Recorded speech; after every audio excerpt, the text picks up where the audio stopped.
স্বাগত নিউজ 24 দিনের সংবাদে সাথে আছি আমি আরিফা হোসেন। দেখছিলেন সংবাদ শিরোনাম, এবারে পুরো খবর। নারায়ণগঞ্জের সোনারগাঁয়ের পুরান টিপুরদি এলাকায় কনকা ইলেকট্রনিক্সের কারখানায় আগুন লেগেছে। আগুন নিয়ন্ত্রণে কাজ করছে ফায়ার সার্ভিসের 10টি ইউনিট। রোববার সকাল 10:30টায় এই অগ্নিকাণ্ডের ঘটনা ঘটে। তাৎক্ষণিকভাবে আগুনের কারণ ও ক্ষয়ক্ষতির বিষয়ে কিছু জানাতে পারেনি ফায়ার সার্ভিস। শ্রমিকরা জানান সকালে কাজে যোগদান করার পরপরই আগুন লাগে, তবে আগুনে ব্যাপক ক্ষয়ক্ষতির আশঙ্কা করছেন তারা।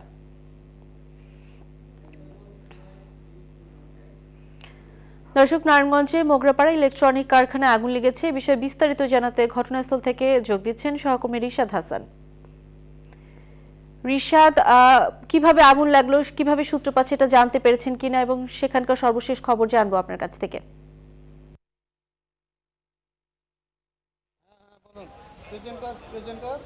আরিফ, আপনাকে অসংখ্য ধন্যবাদ। আপনি জানেন যে আজ সকাল 11টা নাগাদ অর্থাৎ 10:51 নাগাদ এই নারায়ণগঞ্জের যে মুগরাপাড়া সেখানকার কনকা নামের একটি ফ্যাক্টরি, সেখানে আগুন লেগেছে এবং এটি মূলত আসলে রেফ্রিজারেটর ফ্যাক্টরি। আপনি এখনও দেখতে পাচ্ছেন যে আসলে এখানে ধোঁয়ার যে কুণ্ডলী সেটি কিন্তু ক্রমেই আসলে বৃদ্ধি পাচ্ছে। যদিও আগুন নিচতলার যে আগুন বা দ্বিতীয় তলার যে আগুন সেটি নিয়ন্ত্রণে এসেছে, কিন্তু তারপরেও তৃতীয় তলায় কিন্তু আগুনের ব্যাপক যে ধোঁয়ার যে কুণ্ডলী দেখতে পাচ্ছেন তাই বোঝা যাচ্ছে যে আসলে প্রচুর পরিমাণে দাহ্য পদার্থ থাকবার কারণে বা দাহ্য বস্তু থাকবার কারণে কিন্তু আসলে অগ্নিকাণ্ডের যে ব্যাপকতা সেটি কিন্তু আসলে বৃদ্ধি পাচ্ছে।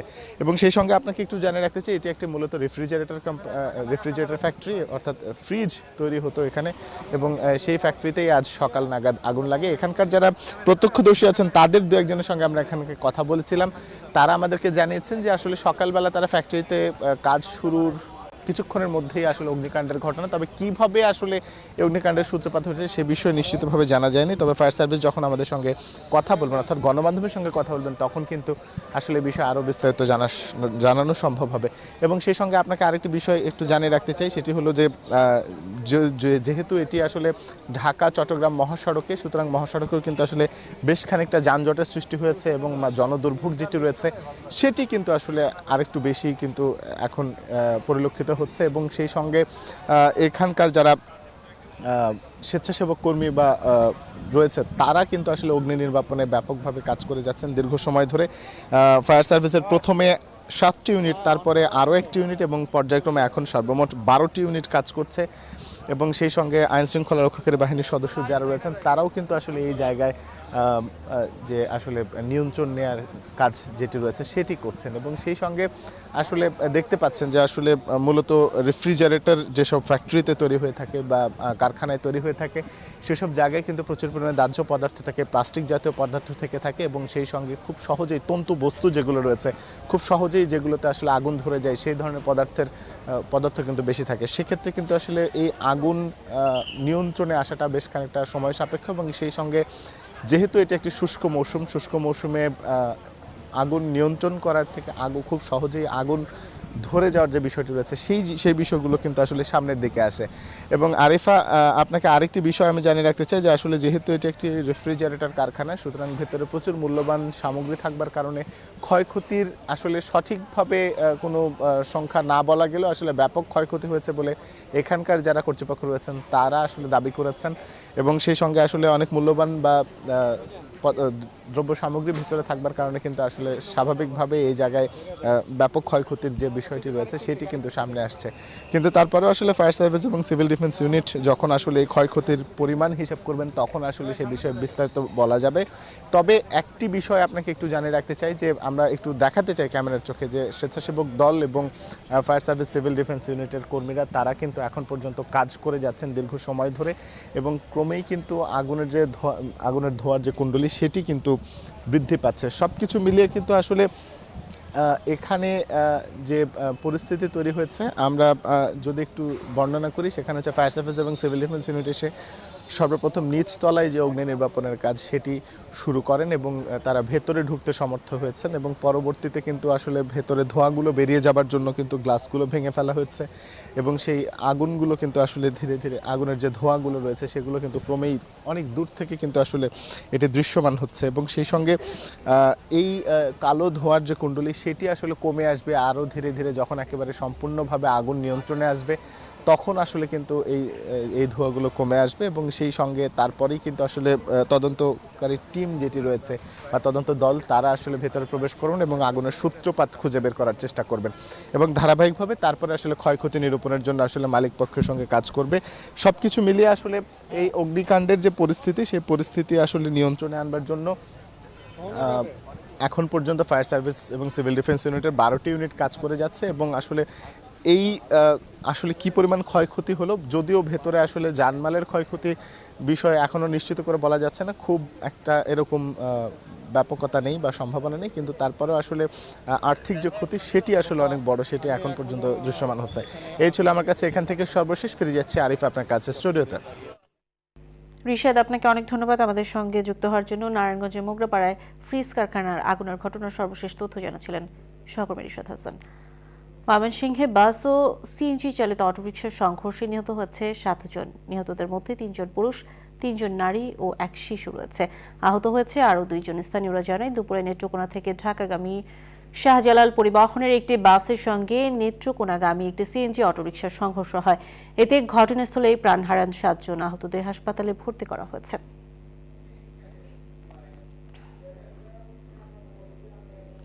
অক্সফোর্ডের ভ্যাকসিন অনুমোদন দেওয়ার পরপরই নিজস্ব উদ্ভাবিত টিকা কোভ্যাক্সিনের অনুমোদন দিল ভারত। শীঘ্রই দেশবাসীকে টিকা দেওয়া সম্ভব হবে জানিয়ে প্রধানমন্ত্রী বিশেষজ্ঞদের ধন্যবাদ জানিয়েছেন। এদিকে যুক্তরাজ্যের বিভিন্ন হাসপাতালে পৌঁছে গেছে অক্সফোর্ড ইউনিভার্সিটি ও অ্যাস্ট্রাজেনেকার টিকা। একই সঙ্গে মুমূর্ষু রোগীদের ক্ষেত্রে 2 কোম্পানি টিকার ডোজ প্রয়োগের পরিকল্পনা করছে ব্রিটেন। নাহিদ জিহানের ডেস্ক রিপোর্ট। অক্সফোর্ড অ্যাস্ট্রাজেনেকা টিকার অনুমোদন দেওয়ার পরপরই এবার নিজেদের ভ্যাকসিনেরও অনুমোদন দিল ভারত। জাতীয় বিজ্ঞান গবেষণা সংস্থা এবং ভারত বায়োটেকের যৌথ উদ্যোগে উদ্ভাবিত করোনা ভাইরাসের টিকা কোভ্যাক্সিন ও কোভিশিল্ডের অনুমোদনের জন্য শনিবার সুপারিশ করে দেশটির ওষুধ নিয়ন্ত্রণ কর্তৃপক্ষের বিশেষজ্ঞ কমিটি। এ প্রেক্ষিতে রোববার ভারতের ওষুধ নিয়ন্ত্রক সংস্থা টিকা দুটির আনুষ্ঠানিক অনুমোদন দেয়। এ বিষয়ে এক টুইট বার্তায় প্রধানমন্ত্রী নরেন্দ্র মোদী বিজ্ঞানীদের ধন্যবাদ জানিয়ে বলেন, এর ফলে দেশে দ্রুত হবে টিকাদান প্রক্রিয়া। শনিবার যুক্তরাজ্যের বিভিন্ন হাসপাতালে পৌঁছেছে অক্সফোর্ড অ্যাস্ট্রাজেনেকার ভ্যাকসিন। জানুয়ারি মাসের প্রথম 2 সপ্তাহে 20 লাখ করে ভ্যাকসিনের ডোজ যুক্তরাজ্যে পৌঁছবে বলে জানিয়েছে কর্তৃপক্ষ। এছাড়া প্রধানমন্ত্রী বরিস জনসন এরই মধ্যে অ্যাস্ট্রাজেনেকার সঙ্গে 10 কোটি ডোজের জন্য চুক্তি করেছেন, যেগুলোর চালান পর্যায়ক্রমিকভাবে পৌঁছে দেওয়া হবে যুক্তরাজ্যের সর্বত্র। এছাড়া মুমূর্ষু রোগীদের চিকিৎসায় 2টি কোম্পানির টিকার ডোজ প্রয়োগের পরিকল্পনা করছে ব্রিটেন। আলাদা আলাদা ভ্যাকসিনের ডোজ মিশ্রণের মাধ্যমে প্রতিরোধ ক্ষমতার তারতম্যের বিষয়টি প্রমাণ না হওয়া সত্ত্বেও ব্রিটেনে মিশ্র ডোজ দেওয়ার প্রস্তুতি নিচ্ছে। অন্যদিকে ইউক্রেনে অ্যাস্ট্রাজেনেকা এবং স্পুটনিক 5 ভ্যাকসিনের যৌথ ক্লিনিক্যাল ট্রায়াল চালানোর ঘোষণা দিয়েছে রাশিয়া। টিকার সংমিশ্রণ ঘটিয়ে ভ্যাকসিনের কার্যকারিতা আরও বাড়িয়ে তোলা যায় কিনা তার পরীক্ষা চালানো হবে। নাহিদ জিহান, নিউজ 24। ভারতের সেরাম ইনস্টিটিউট থেকে অক্সফোর্ড অ্যাস্ট্রাজেনেকার টিকা কেনার জন্য 600 কোটি টাকার বেশি অগ্রিম হিসেবে ব্যাংকে জমা দেওয়া হচ্ছে। স্বাস্থ্য অধিদপ্তর থেকে জানানো হয়েছে, অর্থ মন্ত্রণালয় থেকে এর মধ্যে তারা টাকা পেয়েছে। রোববারই তা ব্যাংকে জমা দেওয়ার চেষ্টা করা হবে। তৃতীয় ব্যাংক হিসেবে বাংলাদেশের জনতা এবং স্ট্যান্ডার্ড চার্টার্ড ব্যাংকে ওই টাকা অগ্রিম হিসেবে গচ্ছিত রাখা হবে। বিনিময়ে সেরাম ইনস্টিটিউট ব্যাংক গ্যারান্টি দেবে। প্রথম চালানের টিকা বাংলাদেশে আসার পর সেরাম ইনস্টিটিউট ব্যাংক থেকে টাকা তুলে নিতে পারবে। টিকা সরবরাহ শুরু হলে বাকি টাকা দেওয়া হবে।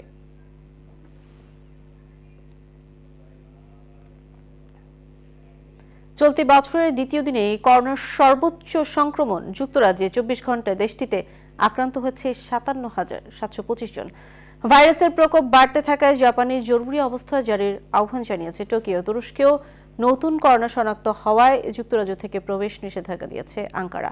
তবে করোনা ঠেকাতে আরোপিত প্রবেশ নিষেধাজ্ঞা তুলে নিয়েছে সৌদি আরব। 24 ঘন্টায় বিশ্বজুড়ে মোট সংক্রমণ ছাড়িয়েছে 8,49,00,000 আর 18,43,000 ছাড়ালো মোট প্রাণহানির সংখ্যা। নিবিড় আমিনের ডেস্ক রিপোর্ট। বিশ্বে সবার আগে ফাইজার ভ্যাকসিনের অনুমোদন দিয়ে টিকাদান কর্মসূচি শুরু করেছিল যুক্তরাজ্য।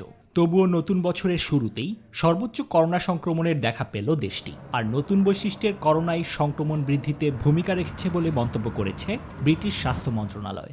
লন্ডন ও দক্ষিণ ইংল্যান্ডের স্থানীয় হাসপাতালগুলোয় দেখা গেছে করোনা রোগীদের উপচে পড়া ভিড়।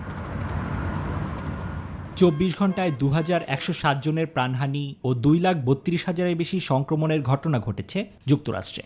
ভারতে একদিনে আক্রান্ত হয়েছে 21,000-এর বেশি, প্রাণহানি 2 শতাধিক। তবে কিছুটা সংক্রমণ কমেছে ব্রাজিলে। একদিনে 15,000-এর বেশি করোনা শনাক্ত ও 301 জনের প্রাণহানি হয়েছে লাতিন আমেরিকার দেশটিতে। করোনা সংক্রমণ ফের বাড়তে থাকায় জাপান সরকারের প্রতি জরুরি অবস্থা জারির আহ্বান জানিয়েছে দেশটির রাজধানী টোকিও সহ 3টি প্রিফেকচারের গভর্নররা। নতুন বৈশিষ্ট্যের করোনা শনাক্ত হয়েছে তুরস্কেও। 15 জনের দেহে ভাইরাসটি শনাক্ত হওয়ার পর যুক্তরাজ্য থেকে তুরস্কে প্রবেশে নিষেধাজ্ঞা দিয়েছে এরদোয়ান প্রশাসন। ফের 1 মাসের লকডাউন জারি করেছে জিম্বাবুয়ে। উত্তর আয়ারল্যান্ডেও চলছে লকডাউন। তবে নতুন করোনা ঠেকাতে আরোপ করা প্রবেশ নিষেধাজ্ঞা প্রত্যাহার করে নিয়েছে সৌদি আরব। রোববার থেকেই দেশটিতে স্থল, সাগর ও আকাশপথে ফের প্রবেশ করা যাবে বলে জানিয়েছে রিয়াদ। নিবির আমিন, নিউজ 24। দেশে করোনা সংক্রমণ শুরুর পর থেকে একে একে সামনে এসেছে স্বাস্থ্য সেবার ভঙ্গুর দশা। আইসিইউ, অক্সিজেন, হাসপাতালের শয্য সংকট সহ প্রশ্ন ওঠে প্রান্তিক পর্যায়ে স্বাস্থ্য ব্যবস্থা নিয়ে। স্বাস্থ্য অধিদপ্তর বলছে, প্রয়োজন অনুযায়ী সংকটগুলো কাটিয়ে ওঠার চেষ্টা চলছে। করোনা মোকাবেলা নিয়ে কোভিড জাতীয় কমিটির সদস্যরা সন্তুষ্ট হলেও দেশের সার্বিক চিকিৎসা ব্যবস্থা নিয়ে এখনও সন্তুষ্ট নন জনস্বাস্থ্য বিশেষজ্ঞরা। রুশাদ হাসান জানাচ্ছেন বিস্তারিত। মার্চ মাসে দেশে করোনা সংক্রমণ শুরুর পর থেকে সবচেয়ে বেশি জটিলতায় পড়তে হয় হাসপাতালগুলোর আইসিইউ নিয়ে। সেই সাথে মাস্ক, পিপিই সহ একের পর এক দুর্নীতির গল্প সামনে আসতে থাকে। সব মিলিয়ে করোনা যেন চোখে আঙুল দিয়ে দেখিয়ে দেয় দেশের স্বাস্থ্যসেবার বেহাল দশা। স্বাস্থ্য অধিদপ্তরের এপ্রিল ও ডিসেম্বর মাসের তথ্য পর্যালোচনা করে দেখা যায়, এপ্রিলে করোনা চিকিৎসা প্রাপ্ত ঢাকা মহানগরের আইসিইউ ছিল 11টি, চট্টগ্রামে 10টি, সারা দেশে মোট আইসিইউ ছিল 148টি। নভেম্বরের শেষ নাগাদ এই সংখ্যা দাঁড়ায় ঢাকায় 316টি, চট্টগ্রামে 39টি, সারা দেশে মোট 566টি। ঢাকা ও চট্টগ্রাম ছাড়া সারা দেশেই শুধুমাত্র আইসিইউ রয়েছে 211টি, অর্থাৎ এপ্রিলের চেয়ে আইসিইউ সংখ্যা বেড়েছে 5 গুণ। সেই সাথে চলমান রয়েছে প্রতিটি জেলার সদর হাসপাতালের 10 শয্যার আইসিইউ নির্মাণ কার্যক্রম। আইসিইউ রাতারাতি বাড়ানো যাবে না, আমাদের চেষ্টা অব্যাহত আছে যাতে আমরা বাড়াইতে পারি। কোভিড জাতীয় কমিটির সদস্য ডাক্তার আজিজ বলছেন, high flow nasal cannula, oxygen সরবরাহ সহ উন্নতি হয়েছে বেশ কিছু দিকেই। সরকারের 3000 কোটি টাকার যে প্রজেক্ট, প্রত্যেকটি সদর হাসপাতালে 10 বেডের আইসিইউ, ডায়ালিসিস সেন্টার, সেই কাজ কিন্তু শুরু হয়ে গেছে এবং কয়েকটি সদর হাসপাতালে সেই প্রক্রিয়াও সম্পন্ন হয়েছে। তবে দেশের প্রান্তিক পর্যায়ে মূল স্বাস্থ্যসেবার মানোন্নয়ন, ফ্রন্টলাইনারদের প্রণোদনা প্রদান সহ এখনও অনেক কাজ অসমাপ্ত বলছেন জনস্বাস্থ্য বিশেষজ্ঞরা। দুর্নীতি তদন্তে গঠিত কমিটির রিপোর্ট প্রকাশ করা হয়নি। টেস্ট বান্ধব পরিবেশ তৈরি করে টেস্টের সংখ্যা বাড়ানোর জন্য তেমন কোনো সক্রিয় উদ্যোগ নেওয়া হয়নি। শুধু কোভিড-19 মোকাবেলায় শেষ কথা নয়, এর সাথে শহর থেকে গ্রামে স্বাস্থ্যসেবা নিশ্চিত করার পরামর্শ দিচ্ছেন বিশেষজ্ঞরা। রুশাদ হাসান, নিউজ 24, ঢাকা। পুলিশকে মানুষের আস্থা ও বিশ্বাস অর্জনের তাগিদ দিয়েছেন প্রধানমন্ত্রী শেখ হাসিনা। বলেছেন, তাহলে মানুষকে সঙ্গে নিয়ে যে কোনো অপরাধ দমন করা সম্ভব।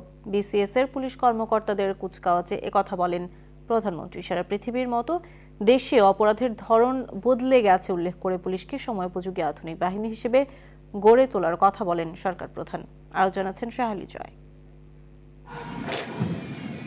প্রশিক্ষণ শেষে কাজে যোগ দেবেন 37তম বিসিএস পুলিশ ক্যাডারের শিক্ষানবিশ সহকারী পুলিশ সুপাররা। প্রশিক্ষণ সমাপনীতে রাজশাহীর সারদায় বাংলাদেশ পুলিশ একাডেমিতে তাই এই বর্ণাঢ্য কুচকাওয়াজ। প্রধানমন্ত্রীর পক্ষে প্রশিক্ষণের শ্রেষ্ঠত্ব অর্জনকারী নবীন পুলিশ কর্মকর্তাদের হাতে পদক তুলে দেন স্বরাষ্ট্রমন্ত্রী।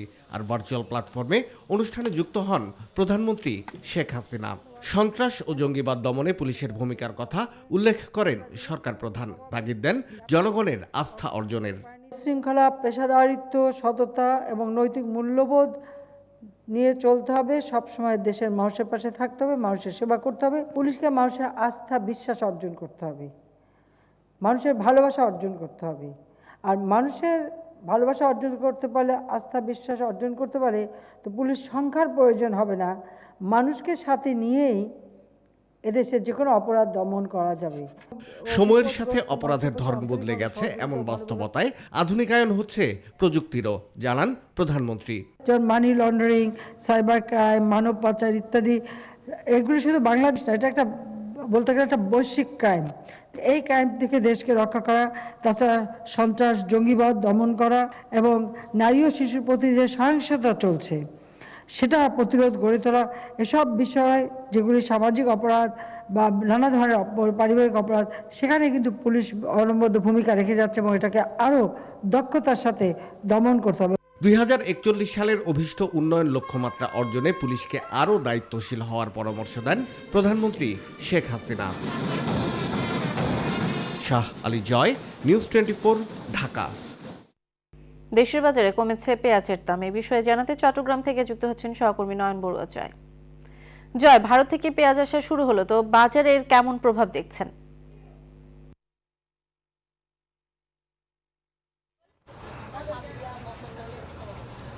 ধন্যবাদ আরিফা, আপনি যথার্থই বলছেন। ভারতের পেঁয়াজ দীর্ঘ 3.5 মাস পর চট্টগ্রামের খাতুনগঞ্জে আসা শুরু হয়েছে। গতকাল রাত থেকে কিন্তু পেঁয়াজ আসা শুরু হয়েছে। সকালবেলাও আমরা দেখেছি খাতুনগঞ্জের বাজারে কিন্তু অনেক পেঁয়াজ এসেছে, ভারতের পেঁয়াজ। আপনি অবশ্যই লক্ষ্য করছেন, আমরা দেখানোর চেষ্টা করছি যে পেঁয়াজগুলো আসার পর থেকে একই সাথে ভারত ছাড়াও অন্যান্য দেশের পেঁয়াজও কিন্তু আসলে খাতুনগঞ্জের বাজারে এসে পৌঁছেছে। তার কারণে কিন্তু আসলে পর্যাপ্ত পেঁয়াজ কিন্তু খাতুনগঞ্জের বাজারে। সেই কারণে আমরা দেখছি অন্যান্য দেশের পেঁয়াজ যেগুলো আছে ভারত ছাড়া, সেই পেঁয়াজের দাম একেবারে কমে গেছে। আর ভারতের পেঁয়াজ কিন্তু আজকে খাতুনগঞ্জের বাজারে তারা বিক্রি করছেন, পাইকারি বাজার থেকে তারা 45 থেকে 50 টাকা করে তারা বিক্রি করছেন। যেভাবে আসা শুরু হয়েছে, এখানে যারা ব্যবসায়ী আছেন তারা বলছেন কিন্তু পেঁয়াজের দাম আরও কমে যাবে বলে তারা আমাদেরকে জানিয়েছে। আমরা যে পেঁয়াজগুলো দেখানোর চেষ্টা করছি সেই পেঁয়াজ কিন্তু ভারত থেকে একটু আগে কিন্তু এখানে এসেছে। আমি আপনার সাথে একটু কথা বলতে চাই। ভারতের পেঁয়াজ আসার পরে পেঁয়াজের দাম একটা কম করে আছে। ভারতীয় পেঁয়াজ তো গতকাল বাংলাদেশে প্রবেশ করছে বিভিন্ন স্থলবন্দর দিয়ে, যেমন সোনা মসজিদ বুমরা স্থলবন্দর দিয়ে, 2টা বর্ডার দিয়ে মাল ঢুকেছে। তবে পরিমাণ মতো অল্প ঢুকেছে, অল্প মিন্স সোনা মসজিদ বন্দর ঢুক দিয়ে 7 থেকে 8 গাড়ি, আর বুমরা স্থলবন্দর দিয়ে ঢুকছে আপনার 12 থেকে 13 গাড়ি এই হিসেবে। তবে চট্টগ্রামে এই প্রথম আসছে, এই খাতুনগঞ্জের মুকামে 2টা গাড়ি আসছে ভারতীয় বেশ বাংলাদেশে হয়ে, তো 2টা গাড়ি। তবে বাংলাদেশে বর্তমানে খাতুনগঞ্জ ভারতীয় পেঁয়াজ আজকে বিক্রি হয়েছে আপনার 45 থেকে 50 টাকা এরকম বিক্রি হয়েছে, আমরা করেছি। তবে পাশাপাশি আপনার ধরেন দেশি পেঁয়াজও আমরা বিক্রি করছি, ধরেন তুলনামূলক আগে থেকে দাম কমে গেল। আগে ছিল আপনার 35-36 টাকা, 30-32 টাকা এভাবে। ধন্যবাদ আপনাকে আরিফা। আপনি অবশ্যই বুঝতে পারছেন, এখানে যারা আড়তদার আছেন তারা যেমনটা আমাদেরকে জানিয়েছেন, যেভাবে পেঁয়াজ কিন্তু সরবরাহ বেড়ে গেছে, তাহলে কিন্তু পেঁয়াজের দাম অনেকটা কমে যাবে বলে তারা আশা করছেন। তো এই ছিল আমার এখানকার সর্বশেষ। ফিরে যাচ্ছি স্টুডিওতে আরিফার কাছে। জয়, আপনাকে ধন্যবাদ। চট্টগ্রামের খাতুনগঞ্জ থেকে নয়ন বড়ুয়া জয় আমাদের সঙ্গে যুক্ত হয়েছিলেন। সেই সাথে নিচ্ছে একটি বিরতি, ফিরছি একটু পর। সঙ্গে আরও একবার স্বাগত। দেখছেন নিউজ 24 দিনের সংবাদ। আওয়ামী লীগের সাবেক সাধারণ সম্পাদক সৈয়দ আশরাফুল ইসলামের দ্বিতীয় মৃত্যুবার্ষিকী আজ উপলক্ষে সকালে বনানী কবরস্থানে তার সমাধিতে শ্রদ্ধা নিবেদন করেছে তার পরিবার। এছাড়া সৈয়দ আশরাফ ফাউন্ডেশনের পক্ষ থেকে ফুল দিয়ে শ্রদ্ধা জানানো হয়। পরে মিলাদ ও দোয়া মাহফিল অনুষ্ঠিত হয়। 2019 সালের 3 জানুয়ারি ব্যাংককের একটি হাসপাতালে চিকিৎসাধীন অবস্থায় মারা যান তিনি।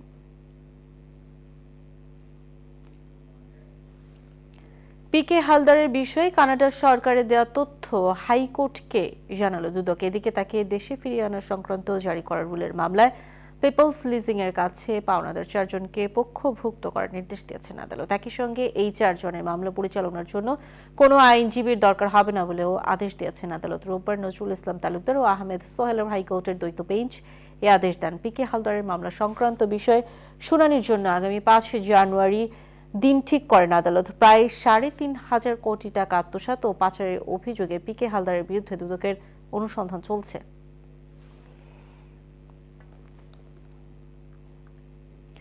নোয়াখালীর বেগমগঞ্জ উপজেলার একলাশপুর ইউনিয়নে গৃহবধূকে নির্যাতন ও ধর্ষণের ঘটনায় করা মামলার প্রধান আসামি মেম্বার মোয়াজ্জেফ হোসেন সোহাগকে জামিন দিয়েছেন হাইকোর্ট। রোববার বিচারপতি এম এনায়েতুর রহিম ও বিচারপতি মোস্তাফিজুর রহমানের সমন্বয়ে গঠিত হাইকোর্ট বেঞ্চ এই আদেশ দেন। এর আগে গেল 15 নভেম্বর ওই ঘটনায় প্রধান আসামি দেলোয়ার হোসেন, প্রকাশ দুলু সহ 14 জনের বিরুদ্ধে আদালতে অভিযোগপত্র দাখিল করে পিবিআই। অভিযুক্ত 14 জনের মধ্যে 4 জন এখনো পলাতক রয়েছে।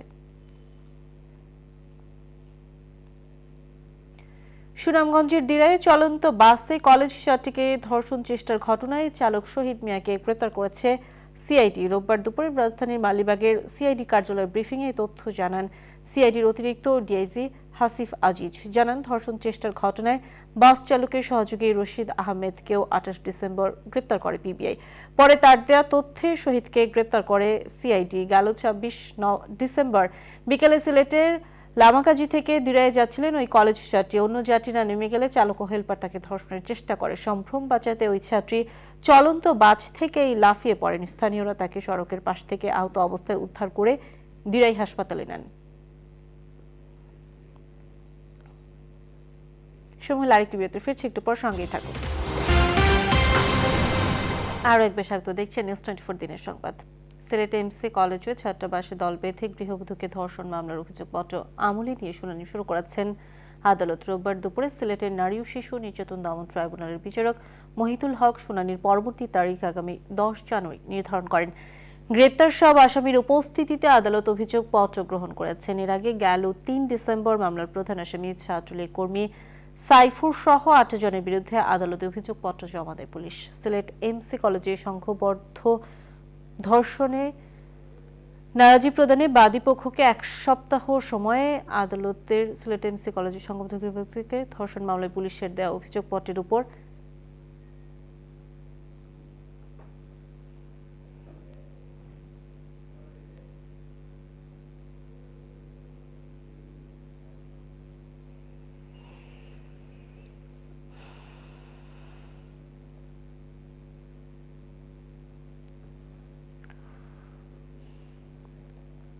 এবার ফার্স্ট সিকিউরিটি ইসলামী ব্যাংক অর্থ বাণিজ্যের সংবাদ।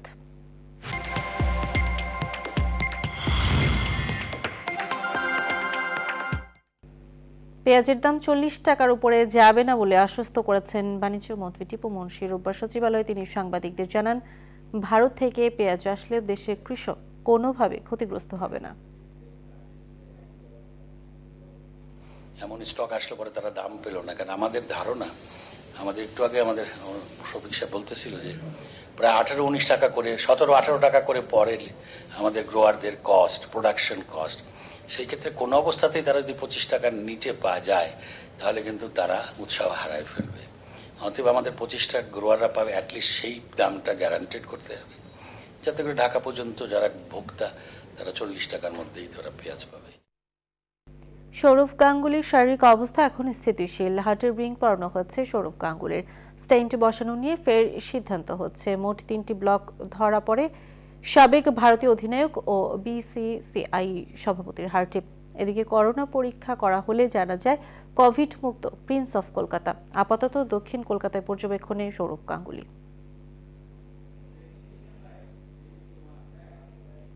সময় আরেকটি বিরতির সঙ্গেই থাকে। আর এক বেশায়িত নিউজ 24 সংবাদে। ফেডারেশন কাপ ফুটবলের কোয়ার্টার ফাইনালে আজ শেখ জামাল ধানমন্ডি ক্লাবের মুখোমুখি হচ্ছে বসুন্ধরা কিংস। বঙ্গবন্ধু জাতীয় স্টেডিয়ামে নকআউট পর্বের ম্যাচটি শুরু হবে বিকেল 4টায়। দলের সব খেলোয়াড়রা ফিট থাকায় বেশ ফুরফুরে মেজাজে অস্কার ব্রুজনের বসুন্ধরা কিংস। জয়ের ধারা বজায় রাখাই লক্ষ্য তার। অন্যদিকে বসুন্ধরা কিংস শক্তিশালী প্রতিপক্ষ হলেও জয়ের লক্ষ্যে মাঠে নামবে শেখ জামাল ধানমন্ডি ক্লাব।